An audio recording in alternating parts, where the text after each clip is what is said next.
Today, we're going to talk about 5 exercises that we love and use a lot to jump higher, but we're going to cover what we don't like about them, their biggest weaknesses, and we're going to stay away from injury risk because all these exercises have injury risk as a downside. So, we're going to stay completely away from that.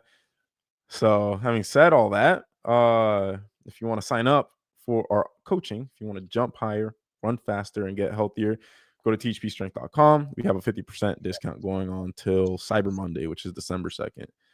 Having said that, the first exercise on the list are depth jumps. So, real quick, what is a depth jump? How do you do it? Quick benefits.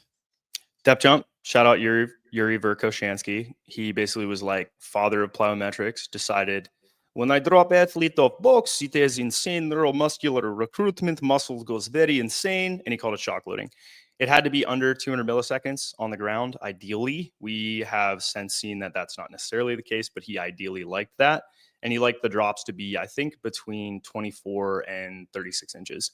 Any higher, they get hurt. Any lower, doesn't have enough loading, doesn't have enough shock loading involvement in it. So that was his rationale. And the benefits of this are, one, like I said, the neuromuscular system.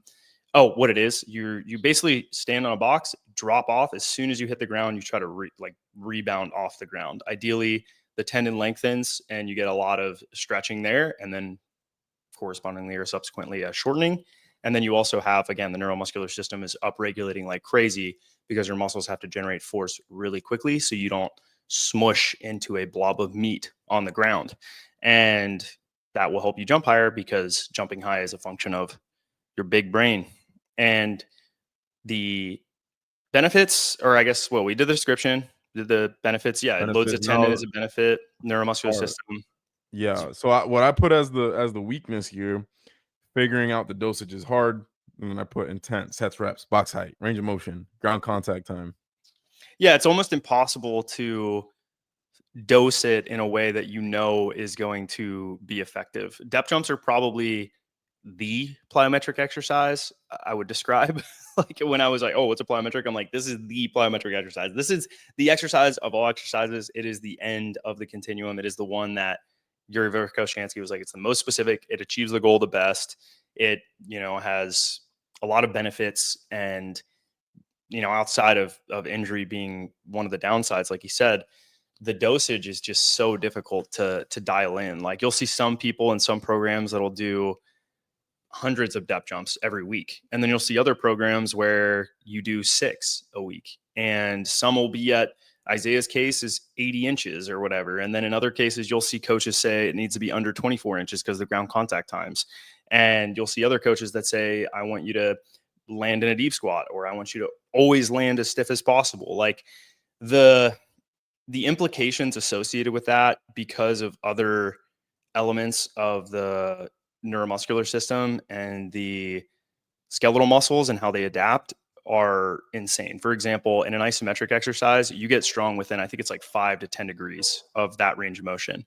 So if you're doing a depth jump, right, for sprinting, then, okay, I have to land in the highest knee joint angle and limited dorsiflexion because I won't be able to have, well, I mean, if you're in more dorsiflexion, you'll probably decrease the ground contact time because you won't have to go from plantar flexion into dorsiflexion. But that becomes very like ankle dominant, which is good. Probably loads up the nervous system a lot, especially if you have big heights. And the fatigue associated with that could be long lasting. Like Yuri Verkhoshansky was like, all right, 24 to 40, or I think 48 hours is ideally what he liked. But I've seen that the loading, especially when you get into one of these other exercises, can be insane, and the fatigue can be long lasting. It might really flatten out an athlete that is very neurally gifted because it is too intense on their nervous system. The intensities are just really high. So that's one downside. The other one is whether you land in that, like I was saying to the isometric exercise thing, let's say if I'm a jumper, I don't necessarily want to land a 2-foot jumper. I don't want to land in a really high knee joint angle because I'm only going to get strong within that knee joint angle. I want to land in a deeper position because, again, you only get strong within 5 to 10 degrees for an isometric exercise.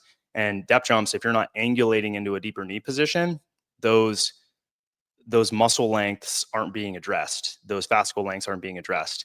And it's going to be less specific as a result of that. you're also going to see higher neuromuscular recruitment because you're leveraged in a poor position, which is good because it'll allow for adaptation. But again, how many reps of that can you handle for how long? And it's easy to progress, right? That's not even necessarily the hard part. But how long lasting are those effects? Like in your experience, Isaiah, what dosages have you tested and experimented with, and what results have you seen? The only the only time we really implemented them fully into my training was last year, with, in my opinion, pretty good results. And we did very high box heights, deeper ranges of motion. So we were trying to hit the range of motion I hit in a jump. What was your biggest cue? It was jump as high as possible, right? This you're talking about when you did it with a Yeah, barbell? I needed to have an object to reach for.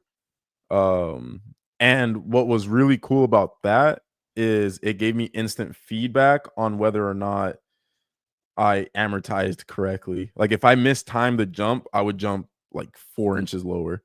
And Mhm. how my arms timed up with me being at the bottom of the jump, that was all really important, and having that target, just it was instant feedback. It was like, "Oh, that one was bad. Don't do that again." Good one was like, "Alright, do that again." Um, And the volumes were low. I think we only did progressively maybe like 15 jumps, maybe 20 tops. yeah, And yeah. that was like the whole session. Like that was it. I think we treated it. I'd have to look back at the training, but I think we treated it kinda like a dunk session. Like, it was like, Well, at the time we were on a load management setup.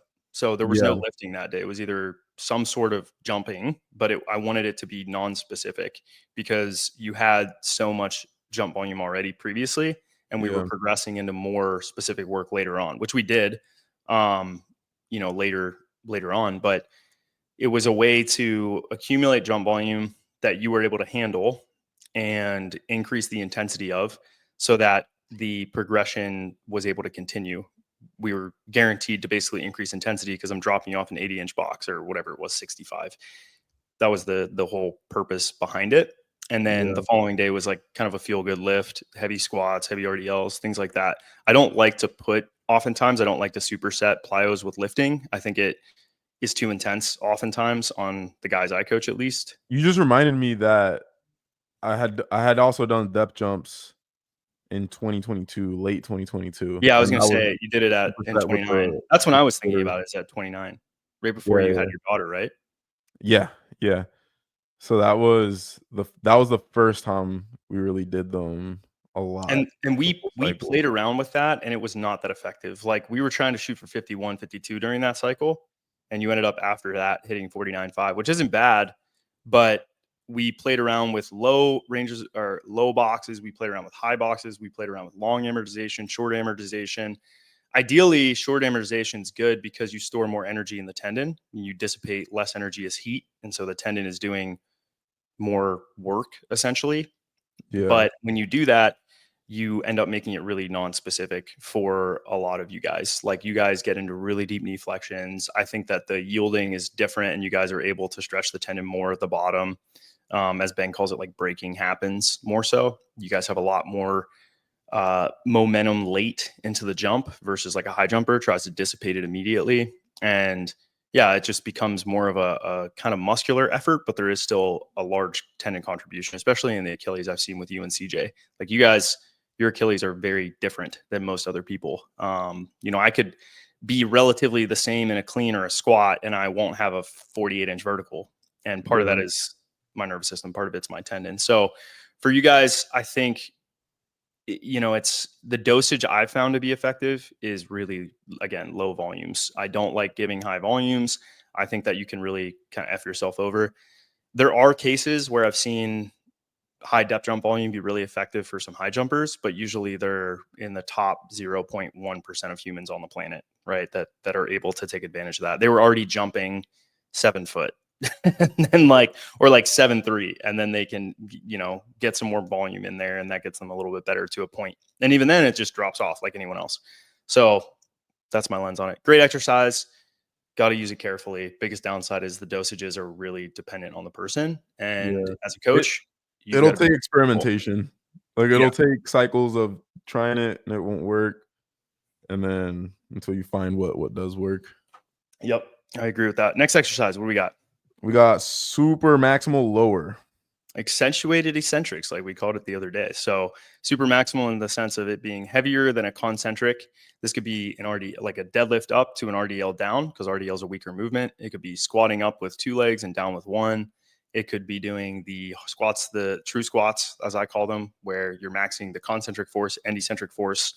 All of those are accentuated eccentrics.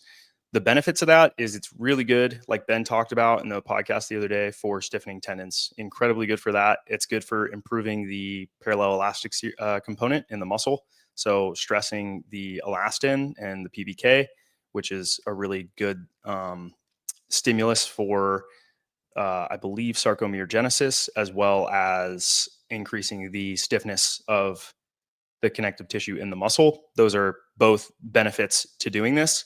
And it, again, the nervous system is crazy high levels of motor recruitment. We see type 2 fibers in maximal eccentrics recruited higher than maybe anything else.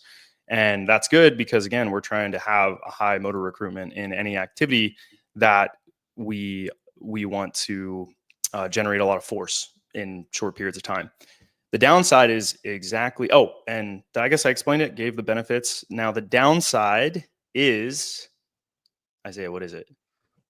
We put it's really slow. Yeah. So you guys have probably seen Isaiah do it. You've probably seen me do it. When you put those types of loads on a barbell, on a leg extension, on a leg press, you cannot go fast. What will happen is two things. One, something called stress relaxation, where the tendon is stressed so intensely that it actually softens to a point. And if you keep pushing up the intensity, it'll cause damage to the collagen fibrils, which is bad. You don't want to do that. And it's really easy to do that when you've put more weight on a bar or a leg extension than you've ever done on the up phase. So not only is it hard, like you might feel your knee doing that on a leg extension or a leg press or something like that. Now we're going to say, look, let's put even more weight on this and let's lower it. And that's just mega intense on that tissue. And we say we're going to stay away from injury stuff, but that is one you have to note. And the second thing is, if you were to go fast as a result, and say you were like, oh, I'll just go fast, if that's a downside, you're going to run into some issues. It's almost impossible to do that. That's like saying, like, if getting hit by a car is going to make me jump higher, I guess I'll get hit by a car. The eccentric forces required to stop that car are going to be really high, but you might shatter your femur. So you have to go slow during that exercise. The exercise requires you to do that. There's no other way to do it with that much weight on your back or on a leg extension or whatever. And as a result, because the exercise has to be slow to be completed, because it is the tippy top of the iceberg in terms of intensity, you are going to get adaptations to eccentric force that are inherently slow. Now, some people have made arguments that maybe potentially the winding that you see the muscle do, basically actin, winding, tighten around it, and the myosin cross bridges, binding to that accordingly. It creates a lot of force. It generates a lot of force very effectively, and it allows you to stretch the tendon and things like that. And that's maybe one of the benefits. But in terms of, the specificity of it, it might be quite low, right? Like if you had a power lifter do this all the time, they're lowering insanely heavy loads all the time, and they're not explosive. And that's because they never do anything fast. And so that's the kind of the performance detriment to it. Some coaches might try to offset this with supersetting things, but as I said, when you're already that close to what a tendon can handle, you're risking long-term damage and permanent damage, which you've always got to balance, especially with the elite athletes I've found.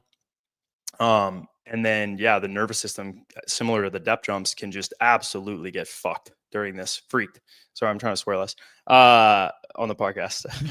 But you can just ruin yourself. There's some evidence that I know Vance Newgard mentioned where basically tendon or nerve fibers can stretch, and you can do permanent damage to the nerve fibers as a result. And that's a potential risk. I don't know the validity to that, and I try to find the study. Ben's currently looking for it, but that is maybe one potential other downside to doing it. So don't just see Isaiah. So the injury risk is so great that we had to break our rule. We had to break our permanent nerve damage. So yeah, I personally never seen that. Train to train. Yeah. All right, next one. What do we got? Max approach jumping. Okay, Isaiah, what is that? What are the benefits? Go find something really high that requires your 100% effort to touch. Run as fast as you can and try to touch it. Hmm. For most people that are watching this, is probably dunking. Okay, and what are the benefits of that? The benefits is, unlike the true squats that we talked about, it's very fast and it is the most specific thing that you can do to jump higher. Very effective. Lots of people have used it with great results. So outside of the fact that, you will get hurt if you do this too much, is there any downside performance wise to doing this too much? And yes, Uh, we planned this. yeah, there are. And Which the is biggest one that we listed is that it is very easy to solidify bad training habits.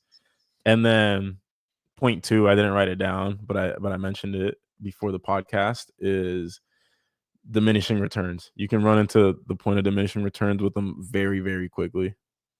so in terms of the bad habits in training, you're specifically talking about technique, I assume, right? Yeah, Like you can easily solidify these permanent bad habits that will potentially limit your athletic ceiling in that specific exercise. It's very easy to do that. And we've seen it happen a lot. I think there's very few athletes, if you were to look at the cluster of elite athletes, that have bad technique that are in the 50s or in the high 49s. Oftentimes they cap out around 45 and they have a very hard time getting from 45 higher without adjusting something. Similar to sprint technique, like you have to have short ground contact times if you want to run fast. There's no yeah, way to run under 10.5 without short ground contact times. Similarly, if you have very limited ground contact time in a 2-foot jump, that also could limit your potential to jump really, really high. So I think when you're doing lobs really early on and your timing is shitty, and so you just end up running up on the ball, and you end up shortening this penultimate step, or if you're a volleyball player and you do that over and over and over again, it makes it almost impossible to change that long term, which makes it very difficult to see big improvements in jump performance. In my experience, that's what I've yeah, seen coaching as well. yep, Nathan's a great example of someone that changed it from bad to good and saw yeah. crazy improvements long term. My right left plant is a good example of that. Yeah. Like, think about how much I've worked on technique, but as soon as I stop thinking about technique, I just revert back to short penultimate. You did it the other day, Yeah. unfortunately, and your jump performance corroborated Yeah. that. It makes some dunks easier, but long term, the ceiling is just lower. And what you're like, I think your right left is easily capable of hitting 50, but Yeah. because if you keep reverting back to that short penultimate step, it's like 44 to Yeah. 45. After having done it yesterday, it comes down to running faster usually makes me jump higher, but it is really hard to run fast and take a long penultimate. So it's almost like my body's like, I don't feel like doing this hard thing. The I hard thing is what I need to do, and therefore I'm going to default to what is easier. Yeah, yeah. Like, I And then remember when I was technically in the it's easier too with a short penultimate step. I think it's easier to yeah, time. You can just like, oh, I'm close to the ball and I timed the approach wrong. Oh, I'll just rush the penultimate step and get to the yeah, ball. Like I used to do that off my East base all the time, off one. yeah.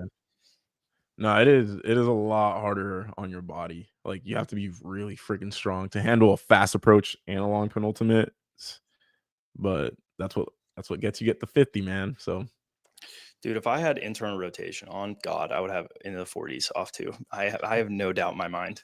I'm like, dude, it would be so easy. People still think like Artizone said that to me. He was like, dude, you look really good. You've been in this for the X amount of time. Like, if you stick with it, you're gonna jump so high off too. And I yeah, was like, dude, I'd rather jump off one. My jump career is not, I'm burning the candle at both ends here. Okay, yeah. I'm sticking with The one ship foot. sailed, the ship sailed. That ship has sailed, brother. All right, what's the next one here? What do we got? Power clean. One of our favorites, as you guys Yeah, know, power clean. The bar goes from the floor under the shoulders. There's a first pull, transition or double knee bend, and second pull, which is where you get that powerful position to a jump. Bar accelerates onto the shoulders into a front squat, sitting on the AC joint. obviously technically can be very difficult. That is a major downside. We're not going to talk about that though. We actually have a different one. The upsides are you get a great TP, really good time to peak velocities from the start of the second pull to the end of the second pull, which is where the knees shift forward and extend. You can get under 200 milliseconds in time to peak velocity, which is super specific for 1 and 2 foot because it makes it a great exercise. You get a great stimulus on the catch, especially at heavy weights with a power clean, not a full clean, where you don't hit the wrapping effect and just sit on your calves. Really beneficial for circumgenesis. And it is now you're taking away the downside of the super maximal squats is that you're doing it fast. So that's awesome. You have insane neuromuscular activity because every muscle in the body is basically being used. And yeah, it's really effective. We like them a lot. We use them as much as we can if the athlete's willing to learn. Yeah. Love the exercise. And the downside is, Isaiah, what's the downside here? What do we got? What's its biggest weakness? It might not be the most powerful exercise. And if you're not good, you might not see adaptation from it. Yeah, it's the argument Dan's made too is it that you're just getting better at the lift and your power output in the exercises you want to improve aren't actually changing. You're just getting better at the lift. And it's really just a measure of your ability to do the lift. Maybe that's another major weakness. And then the second thing is there are exercises with higher power outputs. If you did a squat jump, you're going to hit higher power outputs. If you do like in a Smith machine, you do squat jumps, you're going to hit a higher power output. Hex bar jumps, there's evidence that demonstrates that maybe that is, I think I'm almost positive it has higher power outputs there too. I think there's other reasons why, like some of the benefits I said, make it good, but that is a downside is that you can get higher power outputs in other exercises and you might not see the adaptation that you want to the nervous system as a result because you're not actually at your max. So that is potential downside. The upside far outweigh the downsides, and that's why we continue to use them. And experientially, anecdotally, they work. Yeah. They are awesome. We do other exercises, by the way. We do other power exercises. I just really like power cleans a lot. I think they're super effective. And they're fun. They are fun. They are a skill, and it is a fun skill to learn inside of the training that we do. It's the thing I look forward to in the training. Yeah, for sure. Like I have cleans today, and I just got that excitement, butterfly feeling because I'm excited to do them. Yeah. I'm so excited to train today. You guys have no idea. And I got a haircut. I feel good about myself, which means the lift is going to be fucking incredible. All right, Isaiah, next one. The last one. Last one? Yep, the last one is a hip thrust. How do you hip thrust? Hip thrust, it's motion of the ocean, baby. You lay down on the ground on your back, tuck the heels close to your butt, knees kind of flared out a little bit. You get the abductors in there and you just hip extension, baby. Push the bar up with your hips. The bar sits kind of on your ASIS, which is the anterior superior iliac spine of your pelvis, padded generally, or else the bar will bruise your bone. And you just thrust that son bitch up. Benefits, you get, again, all the other benefits are kind of the same here. You get really high neuromuscular activity.